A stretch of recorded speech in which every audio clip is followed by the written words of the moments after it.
Start from zero. Okay, അപ്പോൾ NLP എന്ന് പറഞ്ഞാൽ ന്യൂറോ ലിംഗ്വിസ്റ്റിക് പ്രോഗ്രാമിംഗ്.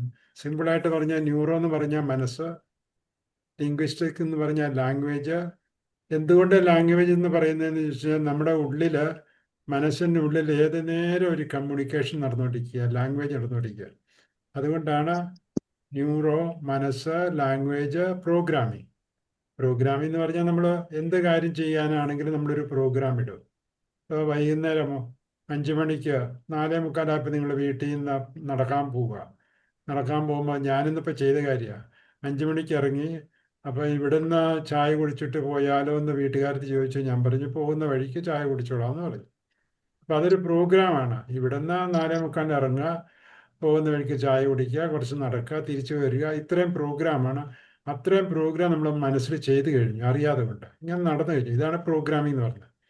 അപ്പോൾ നമ്മുടെ എല്ലാ കാര്യങ്ങളും നടക്കുന്നത് പ്രോഗ്രാം ബേസ്ഡ് ആണ്. പ്രോഗ്രാം ഇല്ലാതെ ഒരു കാര്യവും നടക്കില്ല.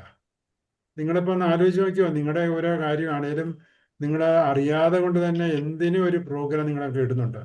ആ പ്രോഗ്രാം ഇട്ട് കഴിഞ്ഞാൽ പിന്നെ നമുക്കൊരു സമാധാനമായി. പിന്നെ അതിനെപ്പറ്റി ചിന്തിക്കേണ്ട ആവശ്യമില്ല. അതിനെപ്പറ്റി അങ്ങ് പൊക്കോളും. വേണമെങ്കിൽ ഇടയ്ക്ക് ചേഞ്ച് ചെയ്യാമെന്നുള്ളത് മാത്രമേ ഉള്ളൂ. So that is called neuro linguistic programming. അപ്പോൾ സാധാരണ സൈക്കോളജി കൗൺസിലിംഗ് നിങ്ങൾക്കറിയാം, നിങ്ങൾ കാര്യങ്ങൾ ചോദിച്ച് മനസ്സിലാക്കുക ചെയ്യണമെന്ന്. അപ്പോൾ പലപ്പോഴും അവർക്ക് ഇനീഷ്യലി പറയാൻ ബുദ്ധിമുട്ടായിരിക്കും. ഇവിടെ നിങ്ങളുടെ ഒരു ഇഷ്യൂവും പറയേണ്ട ആവശ്യമില്ല. പറയാതെ കൊണ്ട് തന്നെ നിങ്ങളുടെ പ്രോബ്ലം സോൾവ് ചെയ്തിരിക്കും. അതെങ്ങനെയാണെന്നല്ലേ ചോദിക്കുന്നത്. നിങ്ങളെന്തെങ്കിലും ഒരു ഇഷ്യൂ പറ, അപ്പം ഞാൻ കാണിച്ചു തരാം. നിങ്ങളുടെ ഇഷ്യൂ പറയേണ്ട, ഒരു പ്രോബ്ലം ഉണ്ടെന്ന് പറഞ്ഞാൽ മതി. ആരെങ്കിലും പറയാമോ ഇപ്പോൾ ഒരു പ്രോബ്ലം ഉണ്ടെന്ന്? ബട്ട് യു ഹാവ് ടു പറയണം എനിക്കൊരു പ്രോബ്ലം ഉണ്ടെന്ന്. റിയൽ ആയിരിക്കണം, ജെന്യുവൻ ആയിരിക്കണം. ജെന്യുവൻ ആണെങ്കിൽ മാത്രമേ അതിൻ്റെ എഫക്റ്റ് നിങ്ങൾക്ക് മുഖത്ത് നോക്കി കാണാൻ പറ്റുള്ളൂ. പറയാമോ? ആർക്കെങ്കിലും ഒരു ഇഷ്യൂ ഉള്ളവരുണ്ടോ?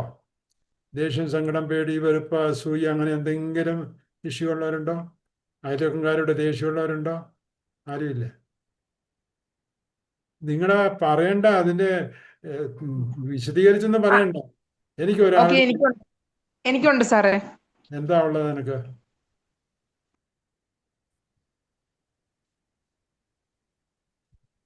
മുമ്പേ പറഞ്ഞായിരുന്നില്ല എനിക്കൊരു സങ്കടമുണ്ടെന്ന് പറഞ്ഞായിരുന്നില്ല. ആ സങ്കടത്തിൻ്റെ എന്തോ ഒരു അനുഭവമാണ്. അത് മനസ്സിൽ വെറുതെ ഒന്ന് വിചാരിച്ച് സങ്കടം വരാൻ തുടങ്ങുമ്പോഴേ കണ്ണു തുറക്കണം.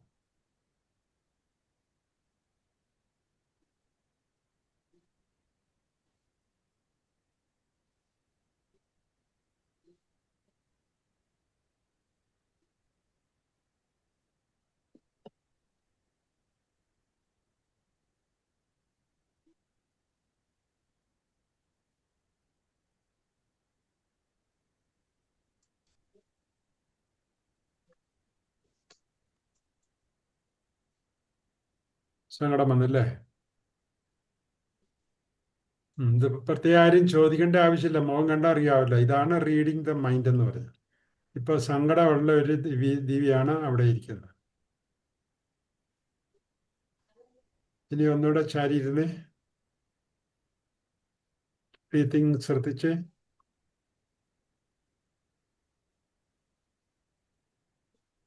ഇനി സന്തോഷകരമായ ഒരു അനുഭവം മനസ്സിൽ കൊണ്ടുവന്ന്,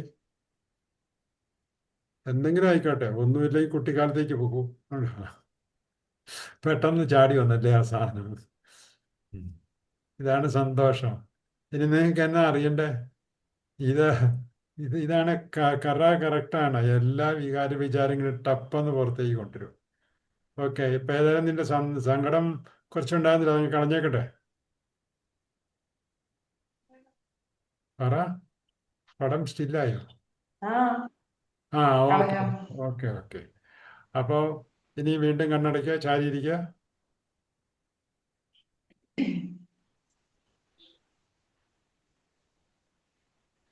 ഇനി ആ സങ്കടകരമായ അനുഭവം കൊണ്ടുവന്നേ.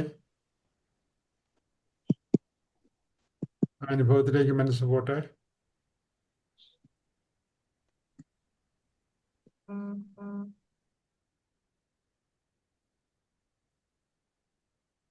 ഇനി സന്തോഷകരമായ അനുഭവം കൊണ്ടുവന്നേ.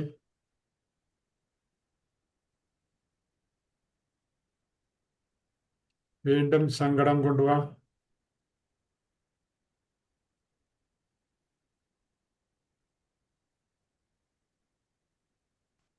ഇനി സന്തോഷം കൊണ്ടുപോവാ.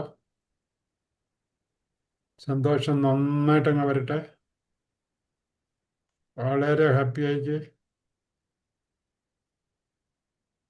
ഇനി ഒന്ന് സങ്കടം കൊണ്ടുവന്നേ. ഇനി സന്തോഷം കൊണ്ടുവന്നേ.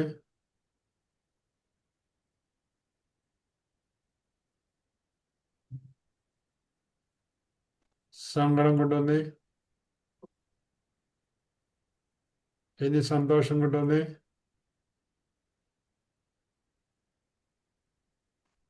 സന്തോഷം, നല്ല സന്തോഷം വരട്ടെ. ഇനി സങ്കടം വരുന്നുണ്ടോ എന്നൊന്ന് നോക്കിക്ക്. വരുന്നില്ലേ? ഇച്ചിരി വാശിക്ക് ഇച്ചിരി കൊണ്ടുവന്നേ. ഇല്ല, ഇനി വരുന്നില്ല. വരുന്നില്ല.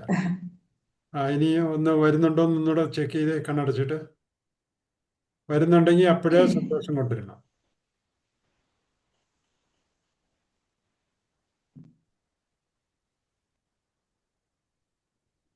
സങ്കടം വരുമ്പോഴേ സന്തോഷം കൊണ്ടുവരണം. അത് കഴിഞ്ഞിട്ട് വീണ്ടും സങ്കടം കൊണ്ടുവരണം. പിന്നെ സന്തോഷം കൊണ്ടുവരണം. എന്ന് പറഞ്ഞാൽ സന്തോഷം കൂടുതൽ നേരം കാണണം. പിന്നീട് സങ്കടം ഒട്ടും വരാത്തൊരു ലെവലിൽ എത്തണം. അതാണ് തെറാപ്പി.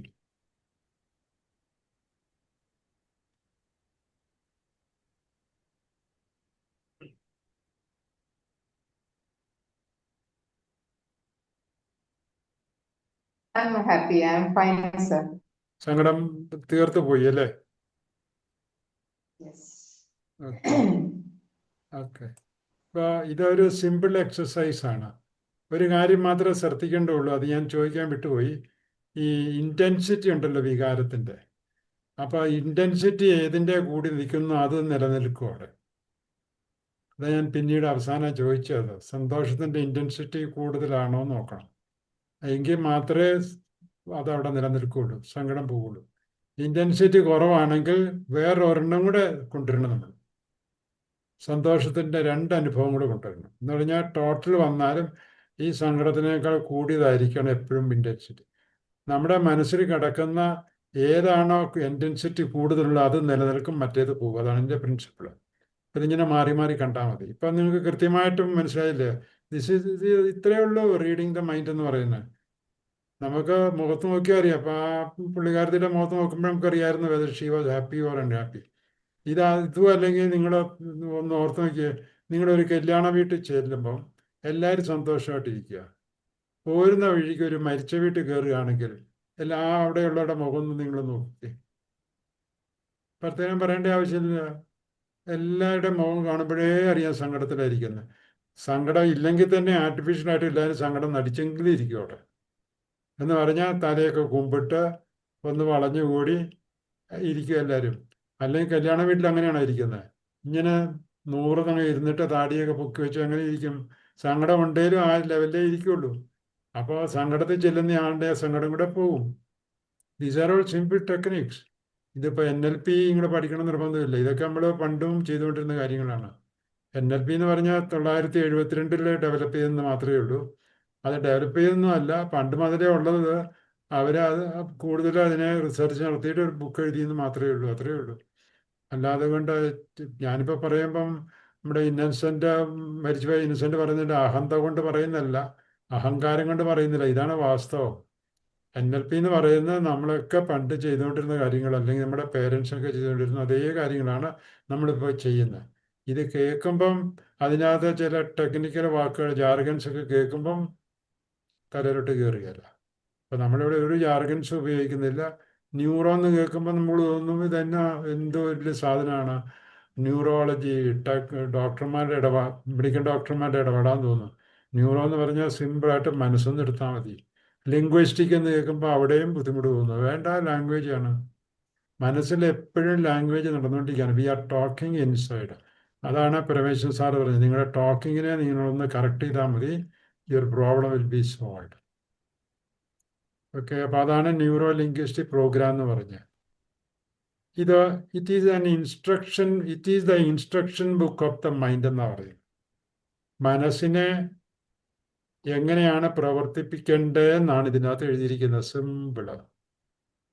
ഇതിൻ്റെ ചുരുക്കി പറയുകയാണെങ്കിൽ നമ്മളൊക്കെ ജനിച്ചപ്പം നമ്മുടെ കൂടെ ഒരു മനസ്സും കൂടെ പ്രകൃതി അല്ലെങ്കിൽ ദൈവം കയറ്റി വെച്ച് തന്നു. പക്ഷെ അത് പ്രവർത്തിക്കുന്ന എങ്ങനെയാണെന്ന് നമ്മളോട് ആരും പറഞ്ഞു തന്നില്ല. അതിങ്ങനെ പ്രവർത്തിച്ചുകൊണ്ടിരിക്കും. നമ്മൾ അതിൻ്റെ പുറകെ പോകും. ഒരു സ്കൂളിലും ഒരു ക്ലാസ്സിലും ആരും മനസ്സിനെ പറ്റി പഠിപ്പിക്കുന്നുമില്ല. അതുകൊണ്ട് നോ വൺ, നിങ്ങളിപ്പോൾ ഏത് PhD എടുത്തെന്ന് പറഞ്ഞാലും എത്ര ഹയർ ലെവൽ ഇന്ത്യൻ പ്രസിഡൻ്റാന്ന് പറഞ്ഞാലും അവർക്ക് അദ്ദേഹത്തിനെ പറ്റിയല്ല ഞാൻ പറയുന്നത്, ഞാൻ ആ ഒരു ഹയസ്റ്റ് ലെവലിൽ ഇരിക്കുന്ന ആളിന് വരെയും ചിലപ്പം മനസ്സെങ്ങനെയാണ് പ്രവർത്തിക്കുന്നത് അറിയത്തുണ്ടാവില്ല. അപ്പം അതുകൊണ്ടാണ് പലപ്പോഴും നമുക്ക് മണ്ടത്തരം പറ്റുന്ന പല കാര്യങ്ങളും നമ്മൾ വിചാരിക്കാത്ത കുഴിയിലൊക്കെ ചെന്ന് ചാടി തീരുന്നത്. ഉദാഹരണത്തിന് ഇപ്പോൾ പലർക്കും ഒരു 35-40 വയസ്സാകുമ്പോൾ ഡയബറ്റീസ് പേഷ്യൻ്റ് ആവും. അല്ലെങ്കിൽ 40-50 വയസ്സാകുമ്പോൾ മിക്കവാറില്ല, എല്ലാവർക്കും കാണും. എനിക്കില്ല, ദറ്റ്സ് എ ഡിഫറെൻറ്റ് തിങ്. അത് ഭാഗ്യം കൂടെ വന്നിട്ടില്ലെന്ന് മാത്രം. അപ്പോൾ ഒരു ഡയബറ്റിക് പേഷ്യൻ്റ് ഒരു 5 സ്റ്റാർ ഹോട്ടലിൽ ഫ്രീ ആയിട്ടൊരു ബുഫേ കഴിക്കാൻ പോവുകയാണ്. കല്യാണത്തിന് എന്തോ പരിപാടി കിട്ടി നോക്കുക. അപ്പോൾ സ്വീറ്റ്സ് ഒക്കെ ഇഷ്ടംപോലെ മേശപ്പുറത്ത് ഇരിപ്പുണ്ട്. നിങ്ങൾക്ക് ഈ മധുരം നിഷേധിച്ചിരിക്കുകയാണ്, എടുക്കാനേ പാടില്ല.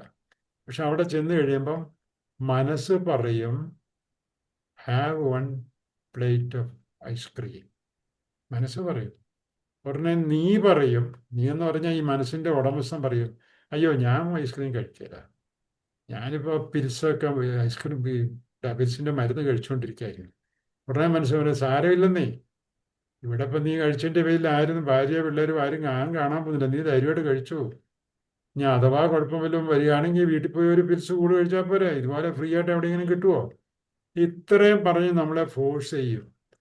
അപ്പോൾ നമ്മൾ പറയും എന്നാ പിന്നെ ഒരെണ്ണം കഴിച്ചേക്കാന്ന് പറയും.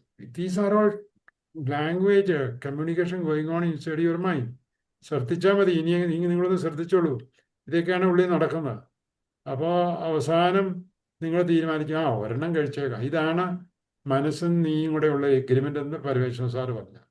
രണ്ടുപേരും കൂടെ എഗ്രിമെൻ്റ് ഒരു ഐസ്ക്രീം കഴിച്ചേക്കാന്ന് പറഞ്ഞ് അണ്ടർസ്റ്റാൻഡിൽ പോകും. അപ്പോൾ ഞാൻ പറയും ഞാൻ ഒരെണ്ണേ കഴിക്കുള്ളൂ. മനസ്സും പറയാൻ മതി മതി ഒന്ന് മതി എന്ന് പറയും. ഒന്ന് കഴിച്ചു കഴിയുമ്പോൾ മനസ്സ് ചോദിക്കും, അല്ല ഇത് നല്ലതല്ലായിരുന്നു, ടേസ്റ്റിഫുൾ അല്ലായിരുന്നു. നല്ലതൊക്കെയാണ്, പക്ഷെ അത് എനിക്ക് കൂടുതൽ കഴിച്ചു കഴിഞ്ഞാൽ എനിക്ക് രോഗം കൂടും. സാരമില്ലെന്നേ, വീട്ടിലായാലും പിരിച്ചില്ലേ, ഏതായാലും പിരിച്ച് കഴിക്കണം. ഒരു കാര്യം ചെയ്ത് 2 പിരിച്ച് ഞാൻ കഴിച്ചു എന്ന് പറഞ്ഞുകൊണ്ട്, അതാണ് അത്യാർത്ഥി എന്ന് പറയുന്നത്. ഒന്ന് കഴിച്ചു കഴിയുമ്പോൾ അത്യാർത്ഥി ഉണ്ടാകും. അപ്പോൾ രണ്ടാമത് ഒരെണ്ണം കൂടെ കഴിക്കും. ചിലപ്പം 3 ചിലപ്പോൾ കഴിക്കാൻ മേലാകുകയില്ല. 3 കഴിച്ചു കഴിഞ്ഞപ്പോഴത്തേക്കും ടോട്ടലി ബ്രോക്കൺ ആയി ആള്. അയ്യോ കഴിക്കണ്ടായിരുന്നു, മണ്ടത്തരം കാണിച്ചു. ഈ പറയുന്ന ആരോടാ? മനസ്സിനോടാ പറയുന്നു. അയ്യോ കഴിക്കണ്ടായിരുന്നു. ഉടനെ മനസ്സ് കാല് മാറി.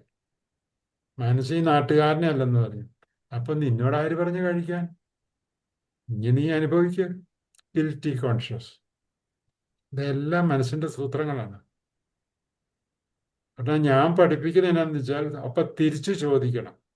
അല്ല നീ പറഞ്ഞിട്ടില്ല ഞാൻ കഴിച്ചത്, അല്ല ഞാൻ ഒന്ന് കഴിക്കാനല്ല പറഞ്ഞല്ലോ. ഇതാണ് ആർഗ്യുമെന്റ് നടക്കുന്ന മനസ്സിൽ.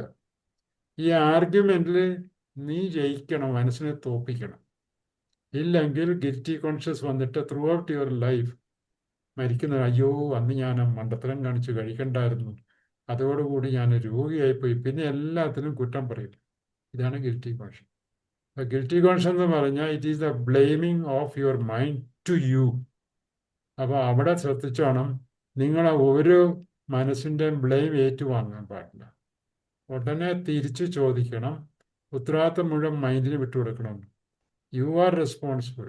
എനിക്ക് കഴിക്കണം എന്നില്ലായിരുന്നു. ഞാനൊരു ഉദാഹരണം പറഞ്ഞത് മാത്രമേ. ഇതാണ് എല്ലാ കാര്യങ്ങളും. ഇപ്പോൾ പലപ്പോഴും എല്ലാവരും ചോദിക്കുന്ന കാര്യമാണ് മടിക്ക് സാറേ എന്നാ ചെയ്യണ്ടേ? ഇത് തന്നെ മടി. മനസ്സിൻ്റെ ഈ ലാംഗ്വേജിനെ ഓവർകം ചെയ്യാന്നുള്ളത് മാത്രമേ ഉള്ളൂ. ഇന്ന് ചിലപ്പോൾ നിങ്ങളങ്ങ് തീരുമാനിക്കും നാളെ മുതൽ എക്സസൈസ് ചെയ്യാം. രാവിലെ നിങ്ങളൊന്ന് എഴുന്നേറ്റിട്ട് വേണ്ടേ? എഴുന്നേക്കാൻ നേരത്ത് മനസ്സ് പറയും, അല്ല ഇന്നലെ നമ്മൾ തീരുമാനിച്ചാലോ നടക്കാമെന്ന്. അപ്പോൾ ആരെങ്കിലും മനസ്സോ ഞാനോ പറയും, അല്ല അതിപ്പോൾ കുഴപ്പമൊന്നുമില്ല, നാളെ മുതൽ മതി എന്ന് പറയും. ഇതാണ് മടി. അപ്പോൾ അവിടെ നമ്മൾ സ്ട്രിക്റ്റ് ആയിട്ട് നിൽക്കണം. ഇന്നലെ തീരുമാനിച്ച കാര്യമാണ്, ഒരു വ്യത്യാസവും ഇല്ല, ഇന്ന് ഞാൻ നടന്നിരിക്കും, ബലം പിടിക്കണം. ഇത്രയേ ഉള്ളൂ. ഒന്ന് ശകലം ബലം പിടിച്ചാൽ മതി, നിങ്ങളുടെ മടി ഏത് വഴിക്ക് പോകുമെന്ന് അറിയേണ്ട ആവശ്യമില്ല. അഥവാ മടിയായിട്ട് നടന്നില്ലെന്ന് കൂട്ടുക. നടന്നില്ലെങ്കിൽ മനസ്സ് നമ്മളെ കുറ്റപ്പെടുത്തും. ഇന്നലെ നീ നടക്കാന്ന് പറഞ്ഞിട്ട് എന്തേ നടക്കാതിരുന്ന മണ്ടൻ, ഒരു തീരുമാനത്തിന് ഒരു വിലയില്ലാത്തവൻ എന്നൊക്കെ പറയും, മനസ്സ് പറയും. ഗിൽറ്റി കോൺഷ്യസ് കുത്തിക്കയറ്റാൻ പറയും. പിന്നെ പറയണം, അത് ഇന്ന് നടക്കാൻ ഇച്ചിരി പ്രശ്നമുണ്ടായിരുന്നു, നാളെ മുതൽ നടക്കുമെന്ന് പറഞ്ഞിട്ട് നാളെ അങ്ങ് തീരുമാനിക്കും നടക്കുക. ഇങ്ങനെ ഓവർകം ചെയ്യാൻ പറ്റുള്ളൂ. നിങ്ങളുടെ ശത്രു എന്ന് പറയുന്നത് നിങ്ങളുടെ മനസ്സാണ്. അതാണ് നിങ്ങളെ കൊണ്ട് ഒരു കാര്യം ഫലവത്തായിട്ട് ചെയ്യിപ്പിക്കലാത്തത്. അപ്പോൾ അതിനെ, ആ മൈൻഡിനെ നിങ്ങൾ മിത്രമാക്കി കൺവേർട്ട് ചെയ്യണം.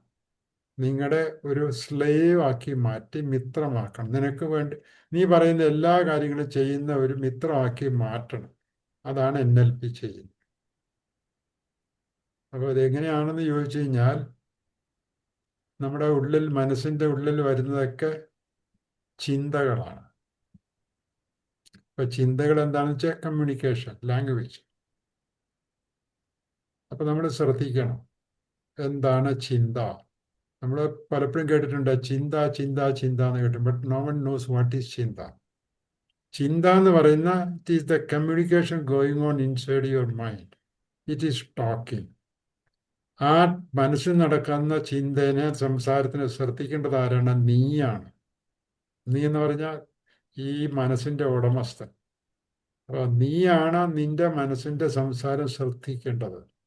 അപ്പം മനസ്സിപ്പോൾ പരീക്ഷയ്ക്ക് നിങ്ങൾ എഴുതാൻ പോവുകയാണെങ്കിൽ, അല്ലെങ്കിൽ എഴുതി കഴിഞ്ഞിട്ടുണ്ടെങ്കിൽ, ഈ മനസ്സ്, അല്ലെങ്കിൽ ഒരു ഇൻ്റർവ്യൂ നിങ്ങൾ പോവുകയാണെങ്കിൽ മനസ്സ് ചോദിക്കും, ഇൻ്റർവ്യൂവിന് എനിക്ക് എല്ലാത്തിനും ആൻസർ ചെയ്യാൻ പറ്റും, പോകുന്നതിന് മുമ്പ് എനിക്ക് പോകാൻ പറ്റുമോ എന്ന് ചോദിക്കും.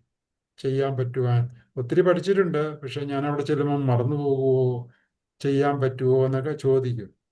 ഉത്തരം നിങ്ങൾ കൊടുത്തിട്ടില്ലെങ്കിൽ സംഭവിക്കാൻ പോകുന്ന അറിയാതെ എന്താണെന്ന്, ഉടനെ നിങ്ങൾ ടോയ്ലറ്റിൽ പോകേണ്ടി വരും.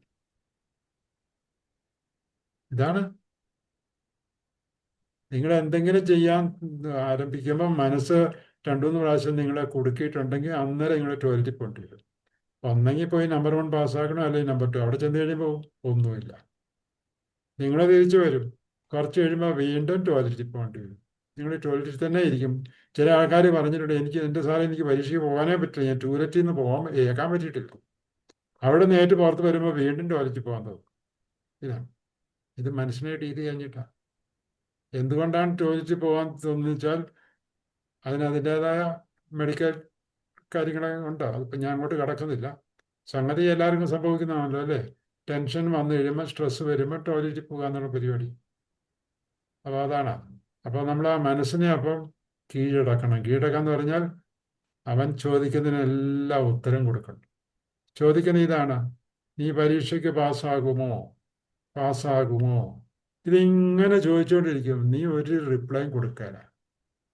അപ്പോൾ അതിനെ ചോദിച്ചാൽ ഈ ചോദ്യം ചോദിച്ച് നിന്നെ വരിഞ്ഞു മുറുക്കി നിനക്കില്ലാത്ത അസുഖങ്ങളെല്ലാം ഉണ്ട്. അപ്പോൾ ചോദിച്ചു കഴിഞ്ഞാൽ ഉടനെ അതിൻ്റെ ഉത്തരം കൊടുത്തേക്കണം. എന്താണ് ഉത്തരം? നിങ്ങളെ പരീക്ഷയ്ക്ക് പോകുന്നതിന് മുമ്പ് മനസ്സ് ചോദിക്കുക, നിന്നെ കൊണ്ട് പരീക്ഷയ്ക്ക് ചെല്ലുമ്പോൾ ഇതെല്ലാം ഓർക്കാൻ പറ്റുമെന്ന് ചോദിച്ചാൽ അതിൻ്റെ ഉത്തരം എന്തായിരിക്കും? ആര് പറയും? ആരെങ്കിലും പറ. ഏ വിദ്യ എന്നാ പറഞ്ഞേ? പറ്റുമെന്ന് പറഞ്ഞോ? ഒന്ന് പറഞ്ഞു നോക്കാം, നേരം വിവരം അറിയാം. ഒന്ന് പറഞ്ഞു നോക്ക്. പഠിച്ചിട്ടല്ലേ പോണത്, അപ്പൊ പറ്റും എനിക്ക് എഴുതാൻ. ആ, അതൊക്കെ ശരിയാണ്. അപ്പം നോക്കാം. അങ്ങനെ എന്നാൽ പിന്നെ പിള്ളേർക്ക് വളരെ എളുപ്പമാണല്ലോ. പറ്റും നിങ്ങൾ പറഞ്ഞ് പോയാൽ മതിയല്ലോ.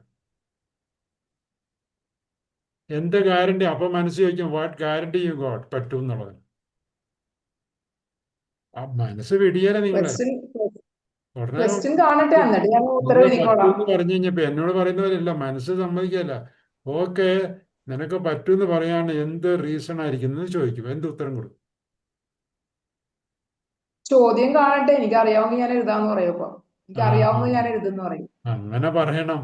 അങ്ങനെ പറഞ്ഞ് മനസ്സിന് തോപ്പിക്കണം. ഞാൻ അവിടെ ചെല്ലുമ്പോ എനിക്ക് എന്തൊക്കെ അറിയാവോ അത് ഞാൻ എഴുതും. അപ്പൊ പിന്നെ ആ മനസ്സിന് ചോദിക്കാനൊന്നുമില്ല.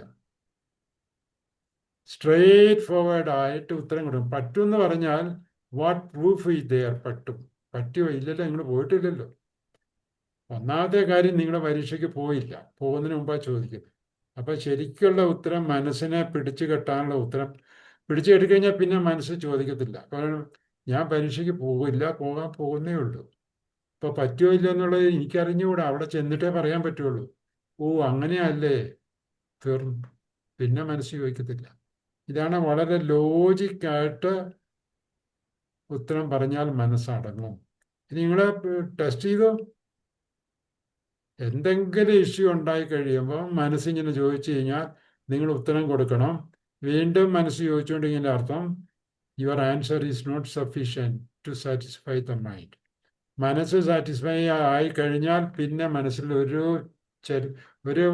വായനയില്ല, മനസ്സിന് പിന്നെ ഒന്നും ഉണ്ടായില്ല.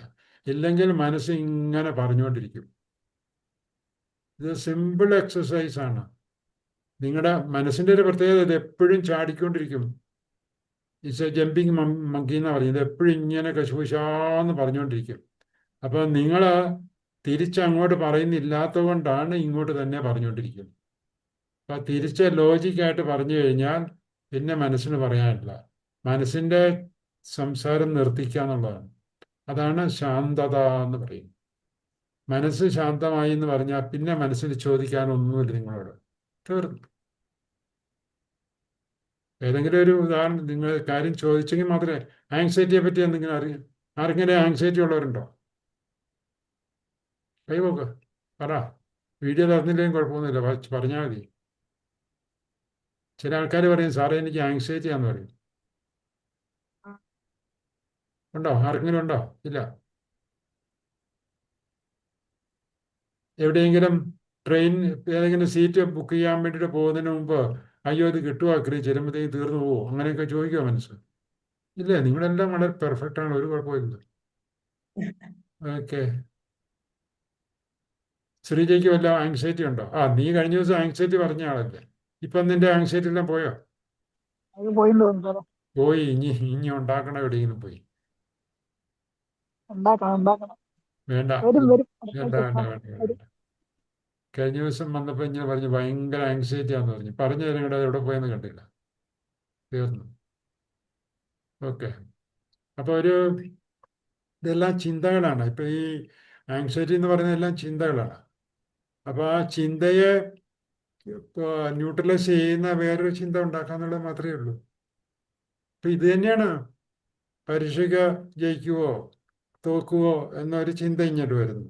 ഉടനെ അതിനെ ഓവർകം ചെയ്യുന്ന വേറൊരു ചിന്ത നമ്മൾ ഉണ്ടാക്കുന്നു. അത്രയേ ഉള്ളൂ. That is energy. അത്രയേ ഉള്ളൂ. Bring A thought in such a way that the previous thought is cancelled. This is energy. ഭയങ്കര സിമ്പിളാ. ഇനി നിങ്ങൾക്ക് ഓർത്തിരിക്കണം എന്നുണ്ടെങ്കിൽ ഇതങ്ങ് ഓർത്തിരുന്നത്, think in such a way that you become happy. അപ്പോൾ ഈ വിദ്യ എന്ത് ചെയ്തു? പ്രത്യേക ഒരു ചിന്ത കൊണ്ടുവന്ന് കഴിഞ്ഞപ്പം ഹാപ്പിയായി, പ്രശ്നം തീർന്നു. ഇത്രയും ഇതെല്ലാം ചിന്തകളാണ്. ഇപ്പം ഈ മനസ്സിൽ നടന്ന ചെറിയതോ വലുതോ ആയിട്ടുള്ള സംസാരം എല്ലാം ചിന്തകളാണ്. ഇതിൻ്റെ പേരാണ്, ഈ കമ്മ്യൂണിക്കേഷൻ്റെ പേരാണ് നമ്മൾ തോട്ടെന്ന് പറയുന്നത്. അല്ലെങ്കിൽ നിങ്ങൾ പറയാം വേറെ എന്നാ തോട്ട്? ബിന്ദുവിനൊരു തോട്ട് പറയാവോ? ഒക്കെ പഠിക്ക്. മനസ്സ് ഒന്ന് നേരെ ഇരുന്ന് ചാരി ഇരുന്ന് ബിന്ദുവിനെ ഒന്ന് പിൻ ചെയ്ത്.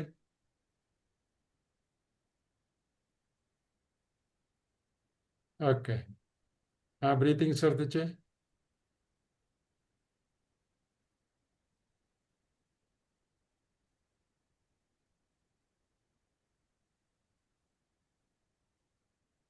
മനസ്സിൽ ഇപ്പം വന്ന ചിന്ത എന്താന്ന് നോക്കിക്ക്. എന്താ മനസ്സിൽ പറഞ്ഞത്?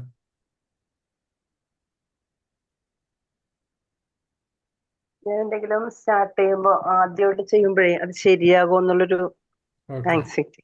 ഓക്കെ. അത് ശരിയാകുമോ എന്നുള്ള ആങ്സൈറ്റി എന്നാണ് നമ്മൾ പേരിട്ടിരിക്കുന്നത്. അപ്പം ആ പേരെണ്ണ മായ്ച്ചുകളാ. ആങ്സൈറ്റി എന്നുള്ള വാക്കെണ്ണ മായ്ച്ചുകളാ. അപ്പം ഞാൻ എന്തെങ്കിലും ചെയ്യാനിരിക്കുമ്പം ഇത് ശരിയാകുമോ എന്ന് ഉള്ളിൽ നിന്ന് ഒരു ചോദ്യം വരും, അല്ലേ? ഇതല്ലേ സംഭവിക്കുന്നത്? അപ്പോൾ ഉള്ളിലുള്ള ചിന്തയുടെ പേരാണ്, ആ ചിന്ത എന്താണ്? ഇത് നീ ചെയ്യുമ്പോൾ അത് ശരിയാകുമോ ബിന്ദു എന്നൊരു ചോദ്യം വരും. അതാണ് ഇപ്പം നിലവിലുള്ള ചിന്ത. അതാണ് കമ്മ്യൂണിക്കേഷൻ. ഒന്ന് കണ്ണടച്ച് ചാരിയിരുന്നേ. Normal breathing.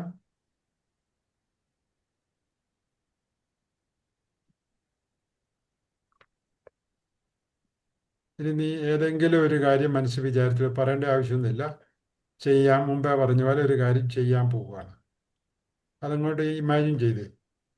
ഒരു കാര്യം നീ ചെയ്യുന്നു, ചെയ്യാൻ ചെല്ലുന്നു. അപ്പം മനസ്സിലൊരു ചിന്ത വന്നത് എന്താണെന്ന് കണ്ടുപിടിച്ച് എന്നിട്ടത് പറയണം.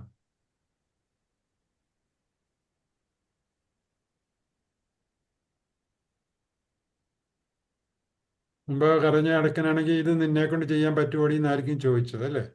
ഉം. ഓക്കെ, ഒന്നുകൂടെ കണ്ണടച്ച്. ഞാൻ പറയുന്നത് ശ്രദ്ധിച്ചാൽ മാത്രം മതി. കമ്മ്യൂണിക്കേഷനെ പറ്റി നമ്മളെല്ലാവരും പഠിച്ചിട്ടുണ്ട്. Communication means exchange of views or message, giving message and receiving message. അങ്ങോട്ടും ഇങ്ങോട്ടും എക്സ്ചേഞ്ച് ഓഫ് മെസ്സേജ് ആണ്. ഇപ്പോൾ ഒരു മെസ്സേജ് മനസ്സിൽ നിന്ന് നിനക്ക് കിട്ടി, എക്സ്ചേഞ്ച് ചെയ്തില്ല. നിന്നെ കൊണ്ട് ഇത് ചെയ്യാൻ പറ്റുമെന്ന് മനസ്സ് ചോദിക്കുന്നു, അതിൻ്റെ ഉത്തരം നീ കൊടുത്തില്ല. അപ്പം കംപ്ലീറ്റ് ആയിട്ടില്ല. Communication complete ആക്കിക്കേ. സിമ്പിൾ ചോദ്യമാണ്. നിന്നെ കൊണ്ട് ഇത് ചെയ്യാൻ പറ്റുമോ എന്ന് ചോദിച്ചു. അപ്പം അതിൻ്റെ ഉത്തരം നീ കൊടുക്കുക. കൊടുത്തു. അതെന്താ കൊടുത്തേ? എനിക്ക് ചെയ്യാൻ പറ്റുന്നു. ഓക്കെ, നീ ചെയ്യാൻ കണ്ണടച്ചു. മനസ്സ് ചോദിച്ചു നിന്നെ കൊണ്ട് ഇത് ചെയ്യാൻ പറ്റുമെന്ന് ചോദിച്ചു. എനിക്കിത് ചെയ്യാൻ പറ്റും എന്ന് പറഞ്ഞു. ഇനി മനസ്സെന്തെങ്കിലും പറയുന്നുണ്ടോ നോക്ക്. എങ്ങനെ ചെയ്യുന്നു? അല്ലല്ല, കണ്ണടയ്ക്ക്. ഒരിക്കലും കണ്ണ് തുറക്കാതെ പറഞ്ഞിട്ട് തുറക്കാവുള്ളൂ. അപ്പം മനസ്സ് ചോദിച്ചു നീ എങ്ങനെ ചെയ്യുമെന്ന്. അതിൻ്റെ ഉത്തരം കൊടുക്കുക.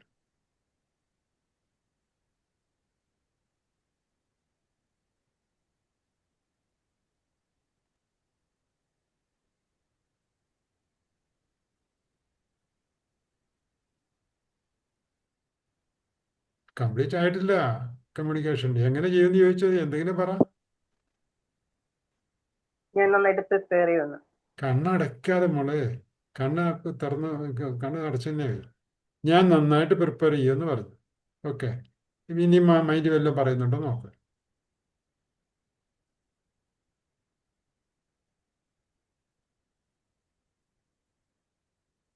എന്താ ഉറപ്പെന്ന്? എന്താണ് അതിന് ഉറപ്പെന്ന് ചോദിച്ചു. ഉടനെ അതിൻ്റെ ഉത്തരം കൊടുക്കുക.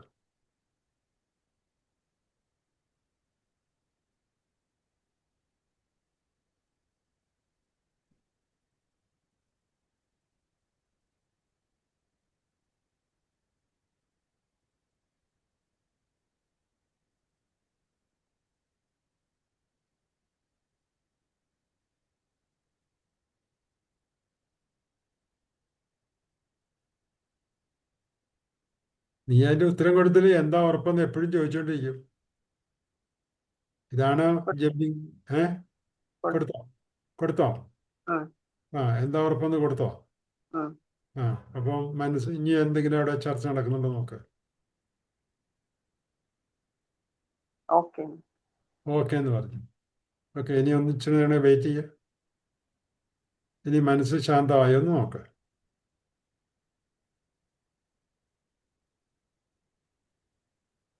ശാന്തമായി പിന്നെ സംസാരം അങ്ങോട്ടും ഇങ്ങോട്ടും ഒന്നും സംസാരമില്ല. ഇതാണ് ശാന്തത എന്ന് പറയുന്നത്.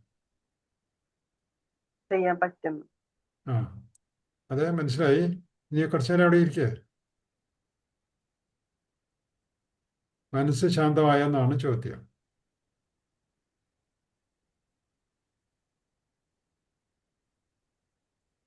ശാന്തമായോ? ഓക്കെ. ഏ ആ. ഇത്രേ ഉള്ളൂ. മനസ്സ് ശാന്തമായിട്ടാണ് നമ്മൾ പണിയെടുക്കാൻ പോകുന്നത്. അപ്പം മനസ്സിനെ ശാന്തമാക്കാനുള്ള ടെക്നിക്ക് ഇത്രയേ ഉള്ളൂ. മനസ്സുമായിട്ടൊരു കമ്മ്യൂണിക്കേഷനിൽ അങ്ങോട്ട് പോവുക. അവസാനം മനസ്സിന് പിന്നെ ഒന്നും ചോദിക്കാനില്ല. മനസ്സിന് ഉറപ്പ് കിട്ടണം. ഇതാണ് സംഗതി. ഉറപ്പ് കിട്ടണം എന്ന് പറഞ്ഞാൽ ഞാനത് പറഞ്ഞില്ലെന്ന് മാത്രമേ ഉള്ളൂ. ഉറപ്പ് കിട്ടണം എന്ന് പറഞ്ഞാൽ എങ്ങനെയാണ്? നീ ഇപ്പം അത് എങ്ങനെയാ ചെയ്യുന്നതെന്ന് കാണിച്ചു കൊടുത്തില്ലേ? അതാണ് ഉറപ്പെന്ന് പറയുന്നത്. മനസ്സൊരിക്കലും സമ്മതിക്കില്ല നമ്മൾ ചെയ്യുന്ന വിധം. അതാണ് മുമ്പേ ഞാൻ പ്രോഗ്രാമിംഗ് എന്ന് പറഞ്ഞത്. നമ്മൾ പ്രോഗ്രാം ചെയ്ത് ഒരു വീഡിയോ റെക്കോർഡായിട്ട് അങ്ങ് കാണിച്ചു കൊടുക്കണം. പിന്നെ മനസ്സ് അനങ്ങത്തില്ല. ഓക്കെ, നീ സ്റ്റാർട്ട് ചെയ്തോളാൻ പറയും. ഇതാണ് പ്രോഗ്രാമിംഗ്. ഫൈനലി നീ പ്രോഗ്രാം ചെയ്തെങ്കിൽ മാത്രമേ മനസ്സ് സമ്മതിക്കത്തുള്ളൂ. This is our life.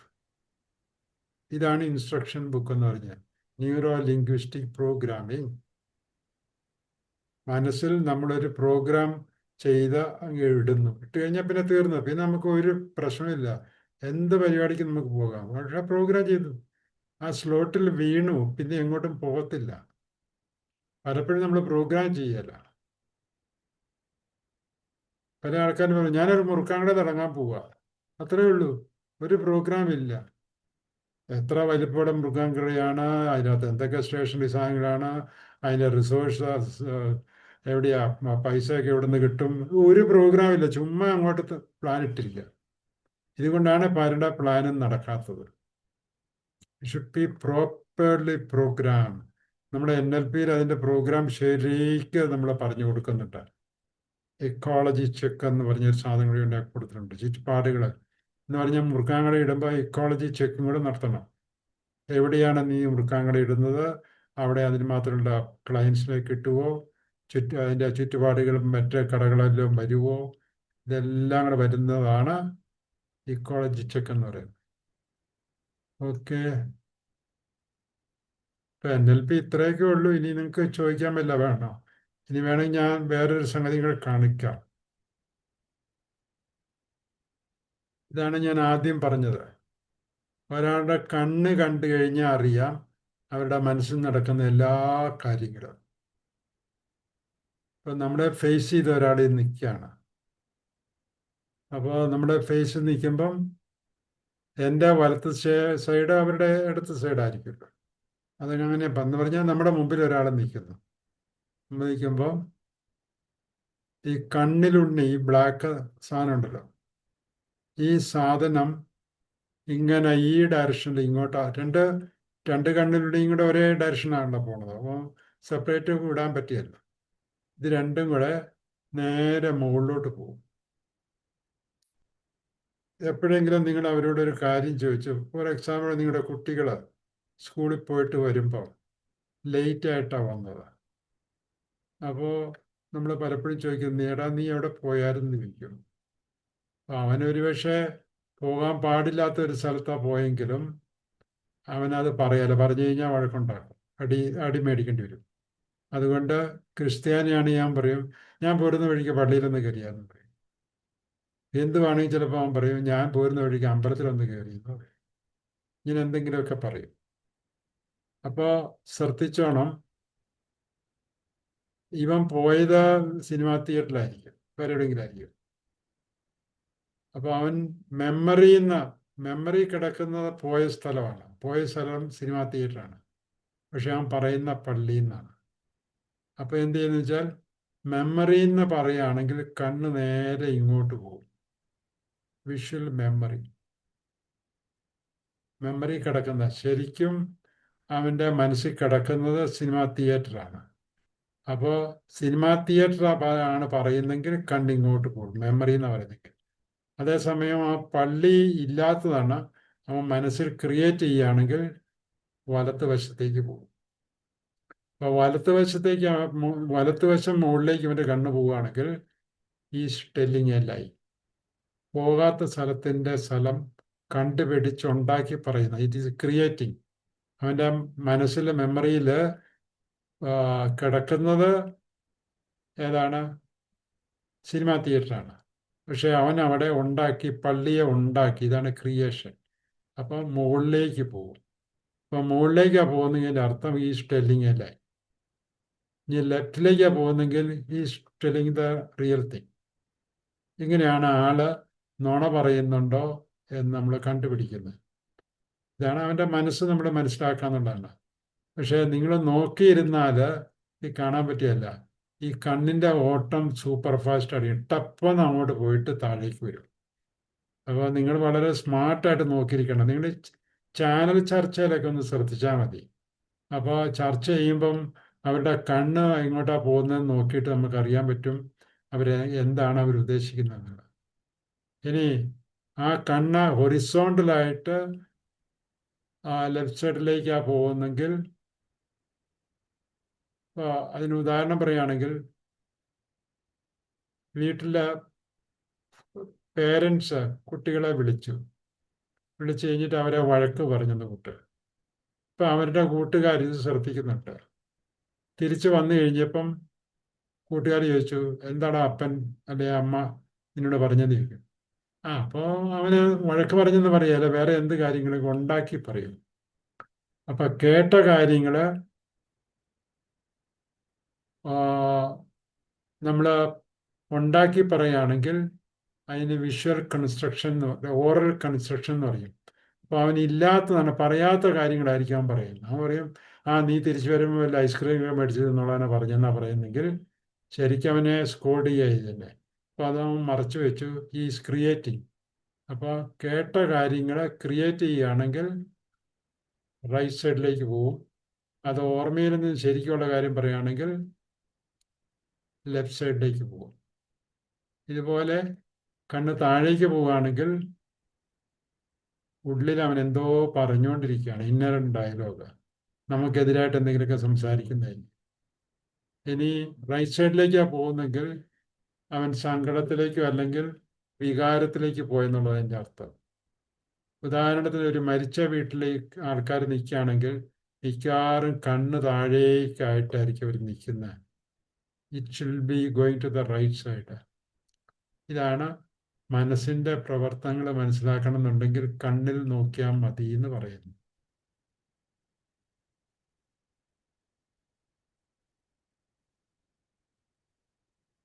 പിന്നെ body and mind are parts of the same system എന്ന NLPയുടെ പ്രിൻസിപ്പിൾ ഉണ്ട്. അതുകൊണ്ടാണ് ശരീരത്തിൽ നടക്കുന്ന ഓരോ ബോഡി ലാംഗ്വേജിൽ നിന്ന് നമ്മൾ കാര്യങ്ങൾ മനസ്സിലാക്കുന്നത്. ഇപ്പം വിദ്യ ചെയ്തപ്പോൾ അങ്ങനെയാണല്ലോ, ബോഡി ലാംഗ്വേജിൽ നമ്മൾ മുഖത്തെ എക്സ്പ്രഷൻ്റെ അകത്തുനിന്ന്, അത് ഉദ്ദേശിക്കുന്ന ബോഡി ലാംഗ്വേജ്, മുഖത്തെ എക്സ്പ്രഷനിൽ നിന്നും മനസ്സിൽ നടക്കുന്ന കാര്യങ്ങളൊക്കെ മനസ്സിലായി. ദേഷ്യം, സങ്കടം, പേടിയൊക്കെ.